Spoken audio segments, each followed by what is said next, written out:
ABC Radio Sydney. Well, this Saturday, it will be 10 years since the Lehman Brothers collapse. What was that?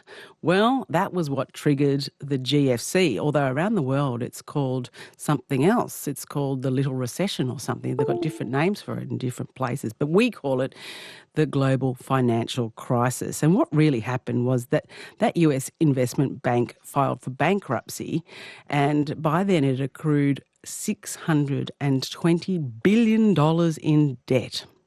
And as we know, that failure triggered a whole little cascade of problems right around the world. Well, here in Australia, the alarm bells are ringing again. Earlier this week, the RBA warned about skyrocketing levels of debt that are once again leaving Australia's economic system exposed.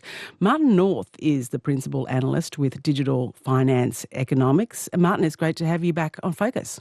Hello, Cassie. How are you? Good, thanks. Now, you've been watching mortgage stress in Australia. The big banks have now moved to increase interest rates. How much pressure is that putting on homeowners, and how much of this, is happening in the shadow of this anniversary of the GFC? Well, I think it's worth noting that mortgage stress has never been higher than it currently is. And we define mortgage stress in terms of money in, money out. In other words, what income's coming into a household, what expenses are going out of the household, including the mortgage repayments. And there's a complex set of factors that are actually driving that, the flat income growth, the fact that the cost of living have risen very strongly. But debt and the high debt concentration that we have in Australia is a critical element in all this. And in essential terms, that is the same echo that we can look back 10 years and said, well, debt created the problem around the GFC in the US, and debt is creating the problem for many households here now. We've got the highest debt-to-income ratios that we've ever had. We've got more households struggling. So just in round numbers, nearly 1 million households now of the 3.3 million that are owner-occupied borrowers are now finding it really difficult just to make those mortgage repayments each month. Never been higher, and it looks to me as though it's going to get worse. Now, I want to challenge a few of the preconceptions I have around the GFC and the link there is or may be to the situation we now find ourselves in. We didn't do too badly in the GFC compared to other nations. Is that how people now read the situation in retrospect? Yeah, well, the narrative is normally that effectively the Australian government reacted quickly. They threw everything but the kitchen sink at it. And as a result of that, we actually got away pretty much scot-free. The real story is rather different. Firstly, the main reason we actually escaped the main problems was because China massively stimulated their economy. And because of that, they increased demand for the sorts of things that we were producing, digging stuff out the ground and throwing it up to China. So that was the first really a positive thing. And the second thing, that some of our banks actually borrowed directly from the Federal Reserve in the US to help support them through. So essentially, I think we were lucky to get out of it. And whilst we did do some local things here, it was really the fact that we were benefiting from those external factors. So that was our guaranteed get out of jail free card. It wasn't Kevin Rudd and his stimulus package then? I think that had a small role to play, but in the scheme of things, if you look at just the pure numbers involved, it was really the Chinese stimulus package that really created the demand then for the goods and services that we produce. And that really supported us through the next 5 to 8 years. Of course, that created the mining boom, and that helped as well. But no, I think the things that we did locally, they helped a little. But I think the genuine narrative is 5% local, 95% overseas. Okay, so the other argument that was always put is that our system was so well regulated that we didn't have the kind of problems that countries like the US had because we were so good at the way the banks ran. Yeah, again, I wish that were the case. We have a regulatory system here that I think has been shown now to be found wanting. Look at the Royal Commission and all the things that have come out of there. And if you go back to the GFC and look at the US, there were two things that created the seeds to the destruction of those banks. The first was that many people in the US were given mortgage loans that they should not have got because their ability to service those loans was just too low. And many of them had what's called adjustable rate loans. In other words, the rates went up, and that created the problem. The second is that all of those loans then were actually sucked into the financial system and packaged and parceled up and handed around to the point where nobody knew how much risk there was in the system.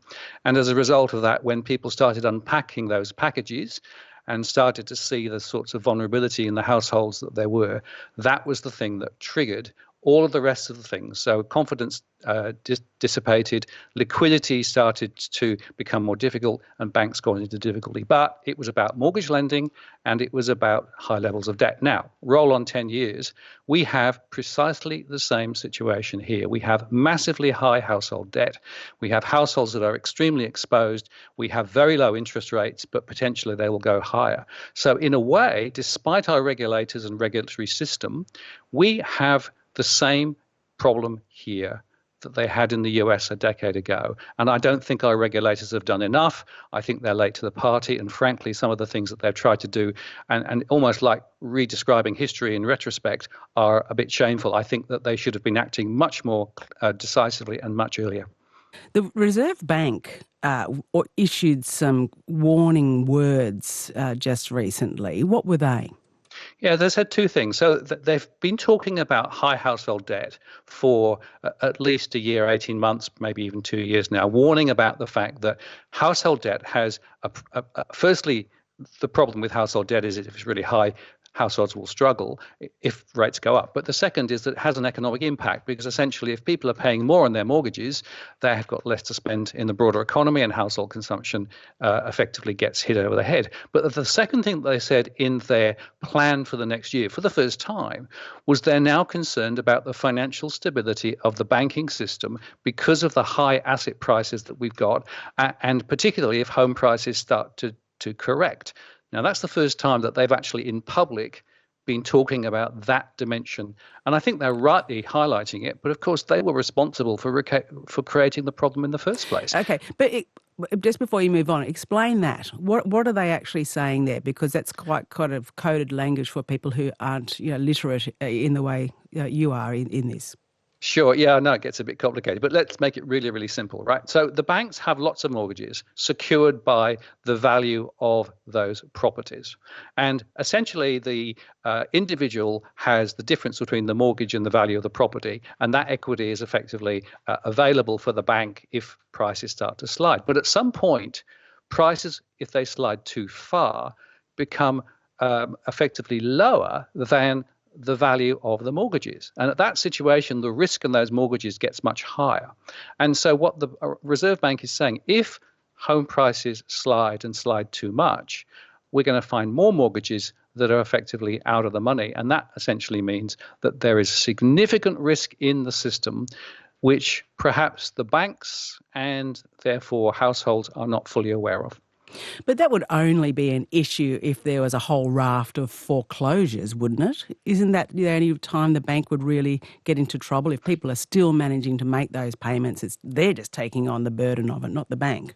Well, there's 2 points. The first is the banks are obliged on a periodic basis to assess the risks in their portfolio and effectively run some mark-to-market analysis. In other words, if prices start to slide, they have to up their risk profiles. But you're right, it is about defaults, because defaults is where this really hits the road in terms of issues. And defaults are still quite low at the moment, but they are rising. We're seeing an uptick in 90-day defaults. In other words, people who've actually got more than 90 days behind with their mortgage repayments. That's moving up a little. And of course, mortgage stress is an early indicator of risks down the road. So if interest rates continue to rise, home prices begin to fall, that pincer movement will create the potential for more households to get into difficulty and therefore more risks into the banking system. I can see the picture that you're painting of storm clouds on the horizon. I want to hear also from listeners. We're talking with Martin North. He's a principal analyst with Digital Finance Analytics, and we're talking about mortgage stress in the context of this anniversary of the GFC, the global financial crisis. 1300 222 702 if you want to jump on the phone. Jackie from Phillip Bay is with us. Good morning. Oh, good morning, Cassie and Martin. Yes, just going back to what you were saying, Martin, I agree with everything you're saying. Just on that arrears, from memory, I recall with the GFC, the people fell into arrears of around 5%. The banks were carrying, and that's helped to trigger the GFC as well. So you were just saying before that it's starting to rise. Do you know what the current figure is, please? I've checked it recently, but I know it was way below 5%. It was something near 1 or 2%. Do you know what it is currently, please? Yeah, the default rates are around 1%. They're still at around 1%. Yes, right. That's right. So there's still quite a way to go, but I have noticed that the people selling their homes are now struggling. It's taking a lot longer than they thought, and they're not getting the prices that they were hoping for. No, you're spotting exactly that leading indicator. So effectively, people who are selling, if they can sell, are having to take less. So in some postcodes, we're seeing prices down now more than 20% over the last year. And that's a big drop. It's a big drop, yeah. Yeah. And if people were expecting to get a certain price and are getting a lot less, in some cases now they don't even have enough money from that sale to repay the mortgage in full. So it starts to show that there are some cracks appearing. Yes, I agree with you 100%. Thank you. Yeah, interesting point. Thank you very much for that, Jackie. Obviously watching the market very closely there. 1300 222 702 if you want to join the conversation. Martin, I suppose, obviously this is scary stuff for people to be hearing and thinking about. What kind of measures are there in place that what levers are there is what I'm asking that the Reserve Bank might do if things start to go pear-shaped? Well, I think that's a great question. And it's not too late to be doing things. One of the observations from the GFC a decade ago was that everybody was complacent until the very end when effectively it was clear that things were going to fall over, by which time it was too late. But we have a bit of time. So my own wish is that the regulators, and particularly the Reserve Bank, start to react more positively to what's going on. I think the first thing is to raise awareness. We need to continue the mortgage lending tightening that started. I still think that too many loans that are being written today are still too generous. We need to go further with that. And I know that's painful for people trying to get into the market, but it is essential that we get our lending standards tighter and quickly. Isn't that part of the problem? Isn't that what people are saying, that they just can't get the finance that they wanted to get? And so that's what's actually slowing the market down far more than any kind of interest rate being moved a few micro percentages? Well, of course, and here's the thing. You could go back to looser lending standards again and allow the banks to continue to balloon their balance sheets and balloon house prices and list debt even higher. But that is not a sustainable point. At some point, we have to bite the bullet and say we have too much debt. The debt bubble is just too big and we have to tackle it. Now, step one is to stop the new debt that's potentially going to build. And I know it's going to be tough because that means that prices will probably slide further, and it means that the overall economy will probably suffer. But I think it's probably something we have to deal with. So debt growth. But the other question is, what do you do with people who now have a mortgage that potentially they're finding difficult to service and potentially couldn't even refinance if they wanted to? We need to have a really tough look at that, I think.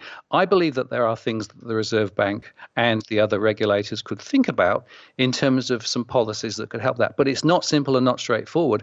And there's always the moral hazard question, right? Moral hazard on one side.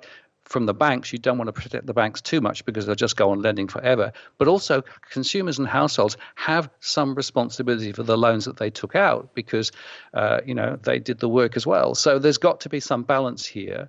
But I do believe the first step is to raise awareness of the risk that we are facing, because I still think there's a degree of complacency in Australia at the moment. Yeah, well, that people did go into those arrangements willingly, but also I think there's a lot of cynicism around the way some of those deals were made, and also the way that it's maybe not the people who live in their own, that are the investors that are going to pay the price. It's people living in their own homes that are really going to be doing it really tough. Perhaps this is an illustration. Marion from Leichhardt, good morning.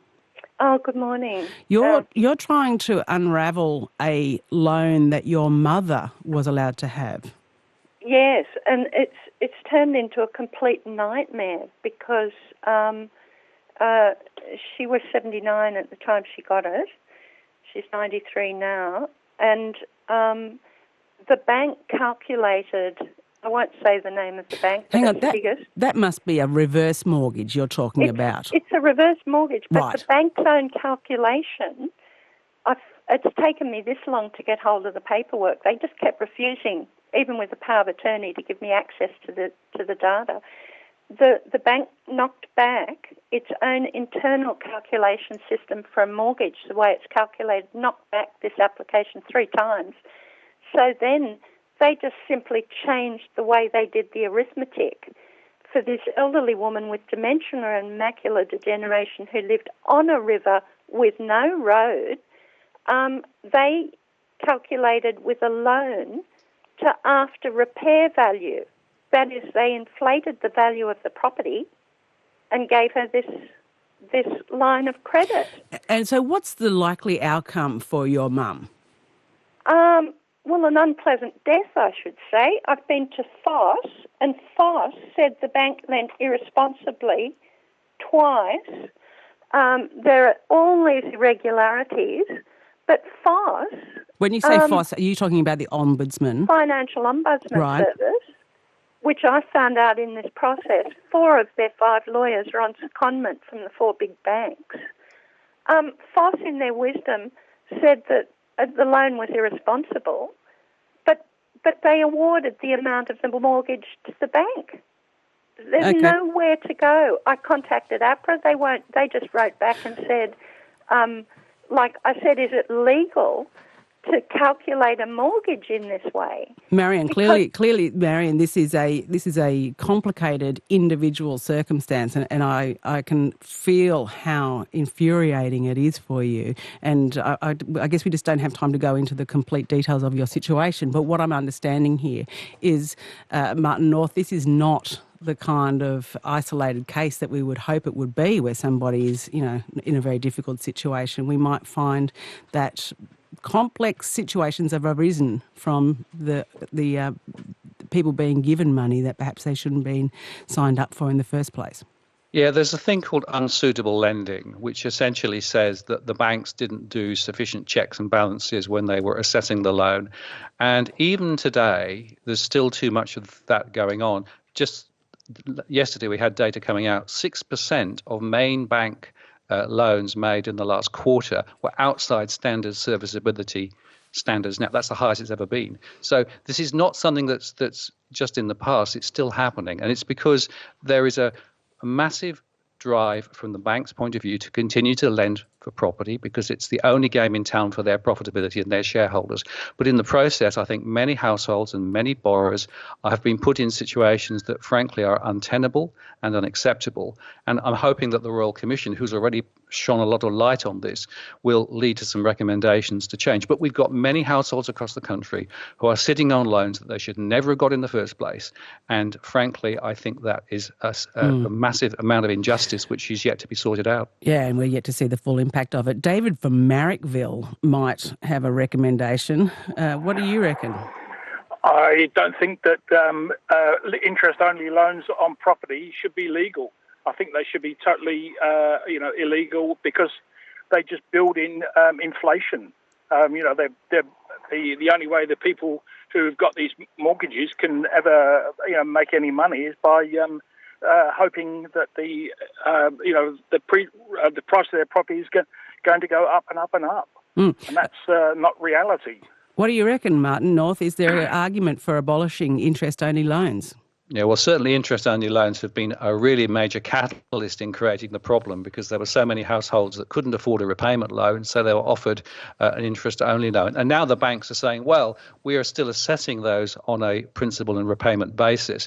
But nevertheless, I agree. I think the whole interest-only loan fiasco needs to be addressed, and I think they should be much more severely limited. I actually am not sure there is a place for them in a current sort of suite of products. Remember that property is fundamentally about finding somewhere to live first, and not an investment vehicle per se. But at the moment, we've flipped that around. So most people think of property as a class of investment assets, and that's the underlying problem. I think we need to flip that back to say, no, property is about a place to live primarily. Okay, just to recap before we let you go, Martin, if you are looking forward into the future, what do you see? There's been different predictions of, the extent that the market will sort of drop, also the length that it will be stagnant for. What do you see? Well, I run a number of different scenarios because, of course, it's uncertain, and therefore trying to make predictions is always tricky. Get that crystal ball out. Let's see. I'll give it a polish and see what I can come up with. Look, at one end of the spectrum, I think we could be looking at the mild end with a correction that lasts 2 or 3 years and perhaps down on average 20%. But perhaps more, some or less in other in some places. The worst case scenario is significantly worse. If Fed puts up rates in the US and that flows through into higher funding costs, if our overall economy starts to wilt and prices fall further, they could drop 40%, 45% over 5 years. And remember that Ireland took 10 years from the GFC to now to recover, and their prices dropped around 40%. So that's a worst case scenario. I hope we won't get there. I hope the regulators and the people in power in Canberra start to react and respond more proactively to the issues that we're seeing, because the risks are definitely there now. Gee, so if you're living in a mortgage home, you might be worried. So you'd be thinking about what to prepare and how to be prepared, and maybe what you can cut back on. If you're an investor, you'll be wondering if you can sustain through these years of little or no growth, or even backwards. And then you'll also be wondering if now's the time to cut your losses. And if you're a renter, I suppose, you might be hopeful that the market will be easing. So a range of different kind of perspectives on this. Yeah, it does vary by where you are. Look, I think rentals are more aligned to income growth rather than property prices. So my own view is that the rental sector will probably not recover significantly in terms of that. It won't be necessarily much cheaper. But property investors, I think, are in for a really bumpy ride. Many are actually already selling. So we're seeing some of the sort of the smarter investors already leaving the Sydney market. If you're an occupier, there is an opportunity later to potentially buy, but I would again be a little bit cautious. But if, I would say to all households, whether you're borrowing or whether you're not, is understand your finances, draw up a cash flow, understand what money's coming in, what money's going out, so you can begin to control your own destiny. And the second message is, don't believe what the banks tell you in terms of what you can afford. Do the math yourself, because it's in the bank's interest sometimes to provide you a loan that perhaps isn't in your own best interests. Yeah, well, some people can't do the maths themselves, and then they go to a financial services provider, and then it's a slippery slope. But Martin, thank you very much for giving us your insights and some of that advice around thinking about the future that's facing us, the very near future. Very good to talk to you again. Good to talk to you. Martin North, Principal with Digital Finance Analytics, and he's a regular watcher of mortgage stress. And have a look around for his work, and we have often talked to him.